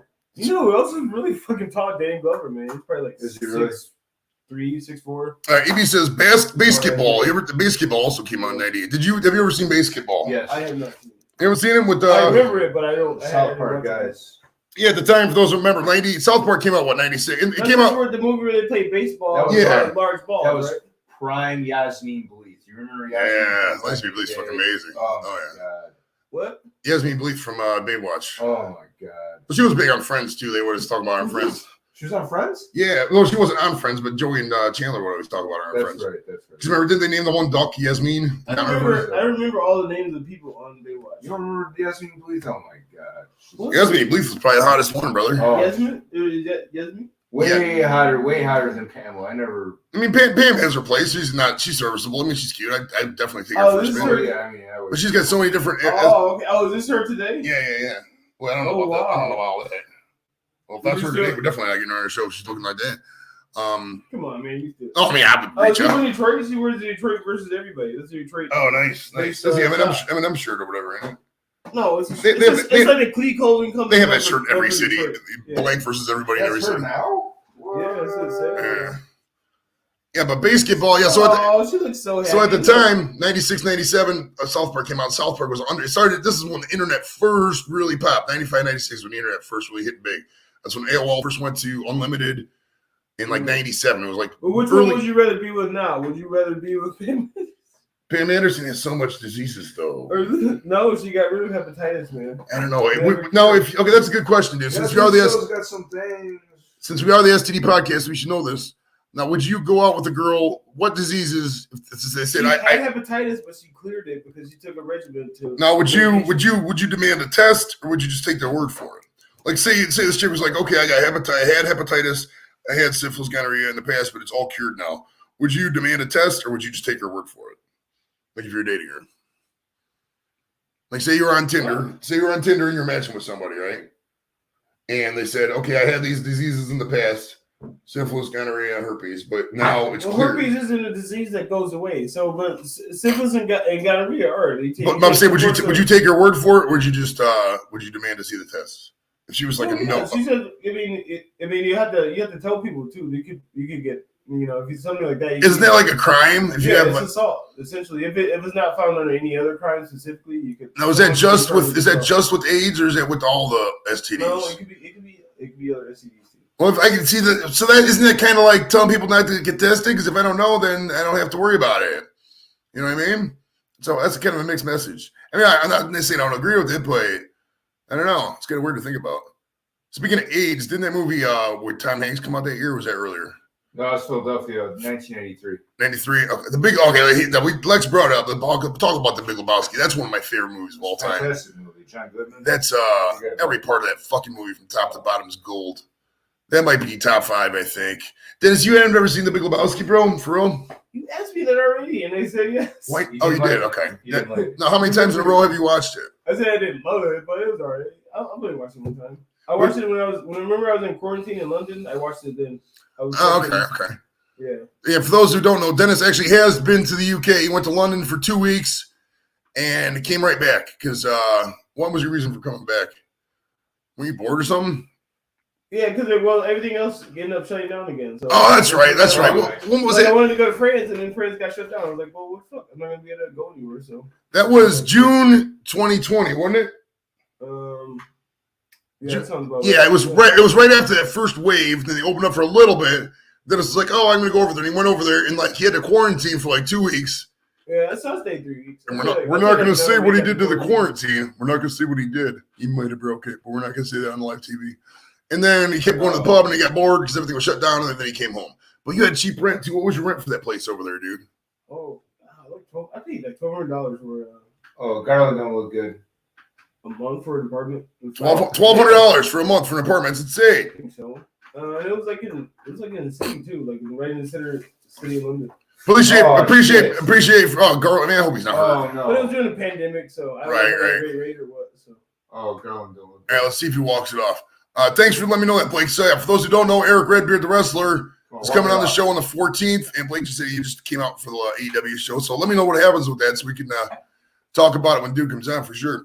But like the best part of the Big Lebowski, what do you think, Pat? What was your favorite part of the Big Lebowski? The bowling alley scene where he's over the line. He pulls a gun at him. Fucking great scene. Take off 5 over the line. Over the line. And he's like, I'll say it was over the line. All right, you win. It's over the line. no, I mean, I do like the scene where he smashes the guy's car out. Like, Yeah.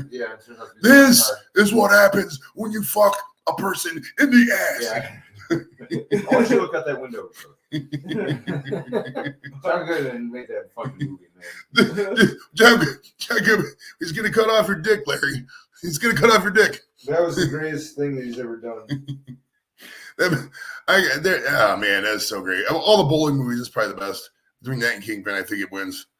Nice. 3-3. Kingpin was great, but fucking, you don't fuck with the Jesus, man. Yeah, you don't fuck with Jesus. You ever pull that shit again? I because if you think about how if you think he was exposing himself to 8-year-olds is what the line was in the movie. Yeah. There's supposed to be didn't they come out with a Jesus movie? I don't know actually. They might have. It's been Coen Brothers didn't direct it though. that movie was fucking 25 years ago. I mean, 98 was a while back. Pattern. Yeah, but the Big Lebowski is one of my. I mean, I just when he goes up to the bar every time was always favorite. And then fucking Sam Waters? Who's the old guy with the mustache? Sam Elliott. Sam Elliott just sitting there. What about when he quoted that author Lennon and Donnie thought he was talking about John Lennon kept going to Wallace. You're the Wolves, dude. That's not fucking John Lennon, Donnie. Shut the fuck up, Donnie. Okay, now that we're going on the shut the fuck up Donnie line, my absolute favorite part of the movie was when Donnie died, and they're standing there, and they start saying shit about Donnie, and John Goodman's like, Donnie died before his time, like many of men did back in Vietnam. They start listening to all this shit. Starts listening to all this random crap about Vietnam. Then he dumps the ashes out of the can, and the fucking wind catches them and blow right back up in their face. That was so fucking funny, bro. That was a great movie. We're gonna have to watch it. There is Lebowski Fest. It's in Kentucky, I think. I wouldn't mind going, but Kentucky? it's called Lebowski Fest. They basically have a bunch of role playing for Big Lebowski. Why Kentucky though? That's weird. We can go spelunking while we're down there, man. Dude, we should go to fucking Mammoth Cave. Have you ever Have been to Mammoth Cave? No, man. I've been to Mammoth Cave in Kentucky. Oh yeah, Mammoth Cave's great. Dude, Mammoth Cave. We should. I'm serious. We should go because the kids would love that. That's a great cave, bro. Yeah, Mammoth Cave's I awesome. love Mammoth Cave. Yeah. I went in '93. I want to see my writing still from '93. Because let me tell you what it was. So back in '93, we went to Mammoth Cave. Me and my family. I was working Long John Silver's at the time. I remember it like it was yesterday. I was 16 years old. And there's this one part called Fat Man's Misery. It's a real skinny. You walk through. It's a real skinny section. But I wrote my name. There was a light, one of those lights, a cave light, and I wrote JV93 underneath the light in a rock. You're not supposed to do because it's like a federal offense. But I wrote like JV. So I want to go back there and see if that fucking writing's still there, dude. I remember I was like, if that is 30 years later, it'd be fucking sweet. It'd be sweet as shit. Yeah, I went there in '90 when I was 8 years old. Now, didn't the Blues Brothers 2000 come out? When did that movie come out? That was '98, I believe. All right, we got to check this out because Hobo was talking about the Blues Brothers, And we got to mention it did come out in 1998. Yes. I never even attempted to watch it because I think. Now there was okay parts in the movie, The Blues Brothers 2000. However, the movie overall was not good. I will say that. The original Blues The Brothers. original Blues Brothers was great. That was a fantastic. It was great, It's but a classic as far as the second was just a bunch of fucking musical numbers, and it really wasn't that. Yeah. I mean, it's like trying. Some movies just can't. Emotional callbacks to the original. Ooh, you know what? Another movie that I just thought about now. We've actually had somebody from the show on. Is Office Space came out in '98. No, 99. Was it? You sure? Yes, All sir. right, let's Yeah. look this up. Let's look It this came up. out the same year as American. Hold on. As American. Office Space, That's 1999 right. film. Yeah, Fucker. 99 is what we should be talking about for best years. I don't know. 98 seems that was a great movie. Obviously, we've had I just told you. what's her name? Our friend, what's the guy? Kev or the corporate constable. Nina speaking. Just a moment. She was on. That was episode 50. It was a Super Bowl commercial. Episode 51. Is Episode it a 50. Super Bowl commercial? No, it was Mindy Sterling. Was the Super Bowl commercial. Yeah, Austin make Powers. sure it was. Start the laser. That girl. She was the one. Oh. Yeah, Kenna McEnroe, Lejutin, she's married now. That was her name. Oh, that was her name. She was on episode 51. She never actually was. She was the only calling guest because I recorded it. Don hated that episode. I like her though. She actually, when my dad passed away, she sent me a message. It was really cool. I really like her. She's cool as fuck, man. She's living back in Texas now. She moved back there. I don't know what she wants to be blasting her business all over the internet, but it is what it is. Yeah, the Big Lebowski 2000 or no Big Lebowski 2000. Yeah, the Blues Brothers 2000 was kind of garbage. I don't. Yeah, they shouldn't have made. They shouldn't have made. I'm not gonna lie and even try to say what I remember about it. I mean, I remember there was a lot of musical numbers that were garbage, but the rest of it was I couldn't. Even, You know, there were talks of Big Lebowski sequel years. that's back. one of those I movies you remember just thinking- can't really sequel though. Yeah, like Bill Murray was going to be Jeff Bridges' older brother. No, fuck that. Yeah, I want to do. All right, here we go. This is one we haven't talked about: The That's Truman the same Show. age. Have you ever seen The Truman Show? Yes. Good afternoon, good evening, good night. That was a great fucking movie. That was like his first dramatic role. I love. He was just a goofy. He showed his range in that movie. Well, that was such an allegory for like just real life because like when something's going is so repetitive. You know, that's another Truman Show. You just knew him as a goof. Jim Carrey as a goof up until that point, and then he acted pretty well. He was a good actor. Well, it's wild too because like you could walk through periods of your life and it'll feel like the Truman Show. Like everything's the same no matter what. Like, oh, there's that person the same time every day. Oh, this happens. Like especially you got a very big routine at work. Though isn't a lot of that shit. Bigger what? Your routine at work isn't a lot of it Truman Showish, like the same shit Oh, every day. yeah. Sometimes I think I am. Sometimes I think everyone around me is an actor. Or them. Right. The Like only one. Like, there's no way this is real life. we're all on a loop. Should we break character, dude? You- I knew it. The camera, they're in the closet. I knew it. They come out. No, seriously, that's And it is halftime of the Cavs game. Up by 13. I'll but take the it. I'll take it. concept. That was a cool concept. It was since we're talking about back-to-back movies, wasn't there another movie? It's gonna be The called Truman reality Show. with Meta. It's gonna Do you be remember? called Do you reality. remember Ed TV? Was that what it was called? It was Yes. Matthew McConaughey. Was that any TV Came out the same time Truman Show did, same style. Really? So, yeah. It happens so Oh. often. See, See, back in the 90s, there was always a thing and then another thing. If you think back they said to, they were never on purpose. So like Deep Impact. well, they're like- there's no way that it wasn't coincidental. So you're saying there was like an asteroid movie, Cold War. So you're like, which one are you gonna get off first? You're gonna get Deep Impact or is it gonna be Armageddon? You know, I don't But know. Well, think about like it goes back to we had the guy from Tag Team DC Glenn. There was whoop, there it is, and hoot, there it is. For everything in the 90s, there was always another thing that was either so it felt like a competition for What every was the single thing that opposite? came What out. was the opposite of Hammer Pants then? but The crisscross clothes. no, but the Truman Show, that could also the concept being part of a TV show and you don't know and you're trying to escape. That could also have been a good plot for like a conspiracy action thriller movie with like Matt Damon or something. Oh yeah. Which segues to another political paranoid thriller that came out that same year with the Mr. Will Smith and Gene Hackman, Enemy of the State. Yeah. Ooh, did that come out in '98? I believe Yeah, so. remember Blink 182 did the soundtrack. Yeah, that was a good movie. It's Enema of the State. Great album, by the way. Blink-182 is a fucking phenomenal band.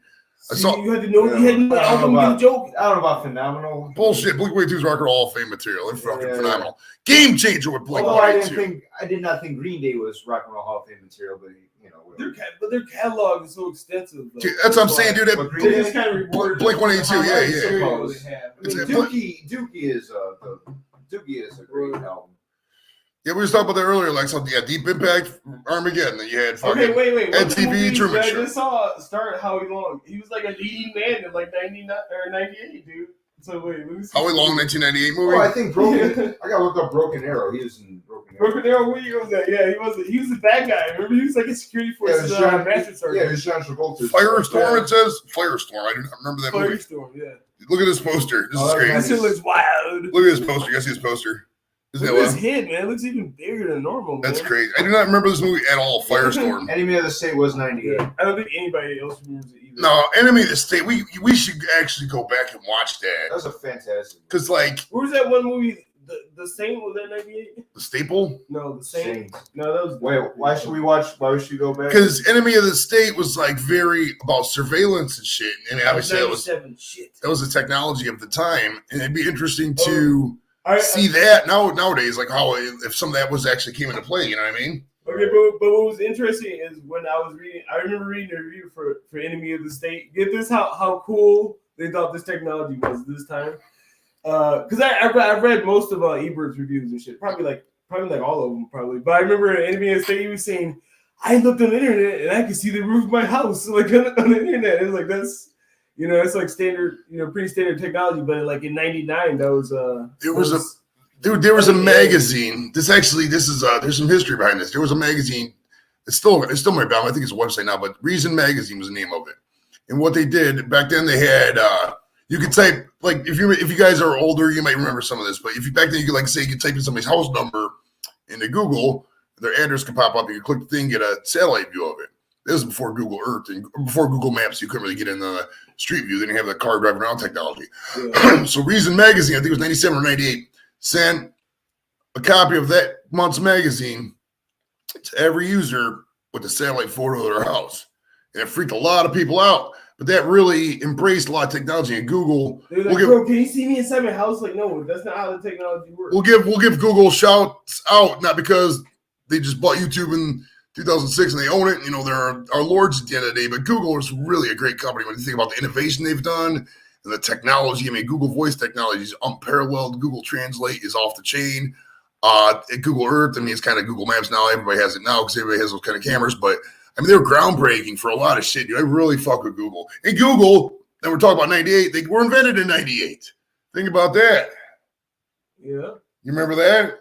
No, I remember it. By Samit Mudamar, or where the fuck his name was? I don't even know what the hell this guy's name was. In what? In 98, Google was fucking invented. Oh. Was that? I did not know that. Yeah. Because I remember back in the day, you'd have to do Yahoo search engines or Lycos. Lycos was horrible. What was another shit? There's Jeeves, though, where you can Ask Jeeves. Ask Jeeves was so bad. That was innovative. No, because you could ask in the form of a question. I was Ask Jeeves. I remember back then, some universities, they would have a call line. And it would just have two students there 24 hours a day. You could just call up and ask any question for people didn't have search engines. They just look it up on Google and tell you whatever they know about it. Really? Yeah, it was really wild. My buddy Bobby showed it to me once. It was just literally sit there. Did you have to pay for it? No, you have to pay standard charges or whatever. Because remember, that's why every place had to have a Guinness, World Book of Records and shit too. Because there was a quick reference, no, that's a fucking lie, man. This was the year, the Yankees won the World Series and shit, so you look it up and then. Did the Guinness Book? My parents. And now it's totally useless. It's completely useless. Oh well, I mean the records nowadays got so ridiculous. I mean, because people the could book itself, there's no need for the book. Oh yeah, because with the internet, you use anything, whatever. I mean, it's like now people like Yellow Pages. Why the fuck would I need a copy of the Yellow Pages? Well, it's wild because one of the first books I remember my parents gave me, they got me an almanac and they gave me a fucking Guinness book. It was a Guinness Book Records from 85 or 86, maybe 86. But man, it was. I read that book so many fucking times. I used to know so many obscure records. I still know to this day that Robert Waldo was the fattest person ever weighed on a scale at 1,096 pounds, or 1,069 pounds, and the fattest estimated person was John Brower Minnock, and he was 1,300 pounds. But the funny thing about the first guy, Robert Earl Hughes, was that he was 1,069 pounds. He fathered 9 children. He must have had a fucking, the biggest crank ever. How the fuck was she? She had to have been riding him. There's no way. His wife was like 98 pounds. You taking off? Yeah, I got to do something. I got to work early. All right, we'll see you, brother. All right, see you, Dennis. This is 9 o'clock. All right, let me I said, yeah, this is nice. let me pull in the camera angle since Mr. Pat's All right. over here. Bro, I haven't see you even guys. eaten dinner yet, man. You haven't eaten How dinner? much longer are you doing this? Probably another 15, 20 minutes. I don't know. It might take up callers. All right, I'll see you guys. All right. See you, brother. All right, let me pull this in. Scoot over there. That. I had coffee. I'll say it. Now I gotta scoot that back a little bit. All right there. Turn that one on. It's just the detail, though, man. There we go. Now, You think he can make a big one of these stormtrooper masks? yeah, he probably could. I don't know how you might have to pay him for the resin, but yeah, isn't that cool? Well, what it is, you get the program for that. For those who don't know what we're talking about, let me show it to everybody. Dorito made this 3D printed thing. It's like a pipe, and he made that. That's for Lep. I actually got to bring that over to him. But it's like he has a big, cool 3D printer. So yeah, Dorito, if you're watching, hit us up, bro. JB, what's up, pal? How you doing, bud? Yeah, so Dorito, hit us up, bro, because Dennis has a question about 3D printing. All right, let's get back to with the X-Files movie. Do you remember that? The Not original really. X-Files I movie. remember. I saw it on bootleg. I remember that, and it was horrible. And then we turned it off. Do you? What were you? It's no secret. Of the people here, you're probably the bigger nerd because you like a lot more nerdy stuff, a lot more sci-fi. I would say, is that correct?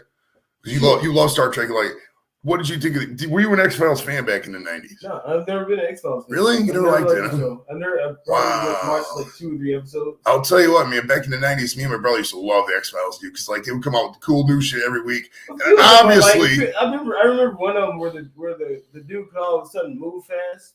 mm, That's the one I remember because he was like taking the exam and shit, and then they end up killing themselves or something at the end, right? Because he's using his powers for evil, you know. the cool thing about the X-Files is that every week they would touch on something new, and this is obviously before the internet really got big, and they would touch on some alien stuff, and they would always go to Roswell. And I remember the one time, the one episode that was written by Mulder had this guy. His name was Josh Oxley or something like that. This was like a couple years before McGuire broke the record, 98. Now we're talking about 98 again. It all comes full circle. But like this guy was like an alien, and he came in the league and broke the record. It was funny, seriously. In the movie, like he broke the record. Would the alien have better shit to do than fucking play baseball? Yeah, at the time he broke the record. He was when he broke Maris's 61 record. The funny thing about the X-Files movie though was when the director of that movie, I don't know, He could be using his powers like to win a war or something. I'll to break the record and shit. But like the 2 things about the X-Files are randomly straight. The X-Files movie, when Mulder's in the alley, he pees on a poster of Independence Day because the writer of the X-Files movie hated Independence Day. He fucking hated it. So they show literally, that's funny as fuck, dude. That's some funny shit. And there was an episode of the X-Files, not the movie, but the regular show, they actually pulled. I don't know if they pulled, but it was really controversial. But because like they had this house, and they're like, oh, 5 generations living there, nobody's ever left. So like the implication was like there was just incest in that house, like they kept. So like they brought up, it was wild, man. X-Files didn't give a fuck back in the day, man. Yeah, everybody watched X-Files back in the day, dude. I love that show. Dennis probably just was. No, my mom's boyfriend watched it. I just never got into it. Probably, yeah. I mean, it was definitely on because there was nothing else to watch on TV. There was only like 3-4 channels. all right, let's cap out this. Oh, here's a good one, man. Let's see if that was. All right, have you ever seen City of Angels? And I don't want the world to see me. I know you've seen City of Angels. Nicolas Cage. You ever seen City of Angels? You know what I'm talking about? I don't think so. This is 98? Yeah, Nicolas Cage plays an angel in Los Angeles. No, dude. And he obviously dies, and then this he dies to become an angel, or no, he's dead, and he dies at the beginning of the movie, and then becomes an angel, and he's watching the whole movie, and he's the angel to this girl. He falls in love with the girl, but they can't do anything because he's an angel. But if he becomes human again, he can see her. So he becomes human again to see her, but he loses immortality as an angel. And then she's riding her bike, and she gets hit by a car. So like, and then she dies. Yeah, she dies at the end of it. So it's like all for nothing. Right. So it's one of those be careful what you wish for movies. But the Google Dolls, the soundtrack was have you ever heard that song? And I don't what's the tell it? And I don't want the world to see me because I don't think that they. Yeah, that was from that movie. That was from the soundtrack of that movie. Yeah. Because I don't think that they'd understand. I think it's called Broken. And everything's made to be broken. And it's one. Yeah, it is Broken. That's a great fucking movie. That's actually a tearjerker too. That was a really good tearjerker. Speaking of tearjerkers, there was this movie called Stepmom. you remember the movie Stepmom with? It was 98. It was with God. What was the actress's name? The main one. Julia Roberts was in there. That's Susan Sarandon was the other one. You ever seen Stepmom? That's not the one where she's the killer, right? No, the stepmom dies Oh, at the end of the movie. I serial think mom. it is. Yeah. Well, Stepmom's the one where the other mom, she died and shit. yeah, right. For some Yeah. reason, we had to watch this in a class or something. It was a tearjerker at the end. I think it was because of the plot movie. Because it She says, had like cancer or some shit or something. yeah, it says Jackie and Julia Harrison are a divorced New York City couple struggling to co-parent their children, Anna and Ben. Luke is an attorney living with his girlfriend of 1 year, and they. Oh, that's a boring plot. And the plot twist: she's been canceled. Oh, Susan. That's right. Susan Sarandon dies at the end with the cancer. That's what it was. But it was a long scene where they were crying and shit. So hell yeah, Susan Fuck, Sarandon. man, I wouldn't want to play one of those roles and shit, man. Right. Remember having a Christopher Reeves when he played that guy? Remember he played that guy who was like paralyzed and then he ended up paralyzed? Then he died. That sucks. Yeah. Do you remember that Barrel Big controversy when there was it was a Super Bowl commercial? And I don't. They might have pulled it actually, but they showed. I can't remember if they pulled it or they showed it because it's controversial. But like they showed and now Christopher Reeve's technology. They showed a CGI rendering of him getting out of his wheelchair and walking. Do you remember that? What? Yeah, I'll have to look that up because it was like it was. Wait, what? Wait, what was this? It was like 03, 04. It was right now the Super Bowl. Yeah. It was supposed to be a Super Bowl commercial showing some kind of technology. Like, oh, and now we have the future here. And Christopher Reeves is in a wheelchair to show him getting up and walking. It was just a rendering of it. I can't remember if they pulled it or if they showed it and it was controversial because of that. But did they have his permission to do that? Yeah, I think they had his permission, but it was just controversial how they were doing it or something. I have to look this up. Let me look this up now. Oh, because they didn't like just make it without his permission and like give Christopher Reeves hope that Right, he can right. walk again or something. Commercial. Christopher. Well, he Reeves. filmed this movie on Mackinac Island, so whenever you go, it's always on bars. They always play it on all the bars in Mackinac Island for the whole time. It's called A Moment in Time or some shit like that. Or This you know one, this movie I'm talking about with him and Sigourney Weaver? I don't remember this one. This is the commercial. This must have been. Was this pulled? I don't know if this is pulled or not. It says the year 2000. Yeah, I can't remember this. I wish I could show this. I probably could. Should we show it? I don't see why not. I don't know what it is. This is let me pause this here. I've never seen it. Everybody doesn't know what we're talking about. Let me show this here. Hold on. This is a commercial from Christopher Reeve in the year 2000. It was played in the Super Bowl, and it was controversial because obviously he couldn't walk at the time. Let's take a look. Is that what seen it make fun? I can't remember honestly, but this is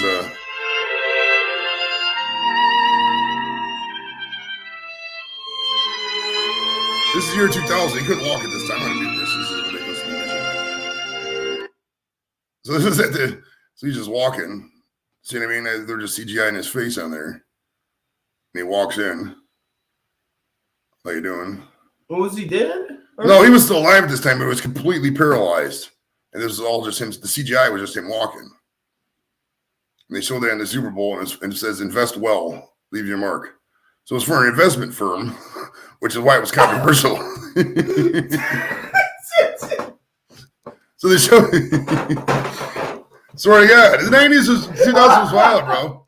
Dude, like a dog humans fucking improved. Yeah, it's for an investment firm. It's fucking CGI Christopher Reeves walk. I had no clue why they even made the commercial. Ridiculous. Yeah, we talked about Waterboy earlier, JB. Oh my God. Yeah, it's not a good one. Not a good one. It's fucking hilarious. I know, dude. It was such a wild time, man. People don't remember before 9/11, dude. Everything was so different. It was just so different. All right, see if we got any cool movies on here. Hope, Oh folks. shit, man. This is the end stage capitalism. Oh, I know. Tomorrow Never Dies. Is that oh, that came out in 97. Patch Adams.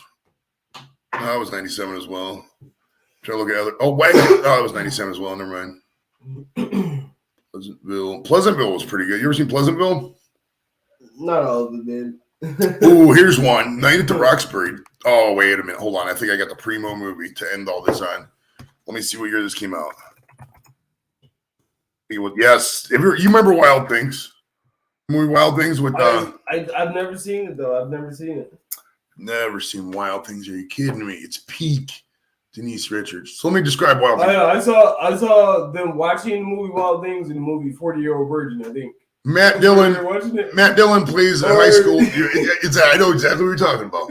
And Wild Things, Matt Dillon plays a high school. Knocked up. I can't remember. He plays a high school counselor, and he has a crush on Denise Richards, who's she's 21 in real life at the time, but actually she may have been older than that. But regardless, Nev Campbell and Denise Richards plays high school chicks.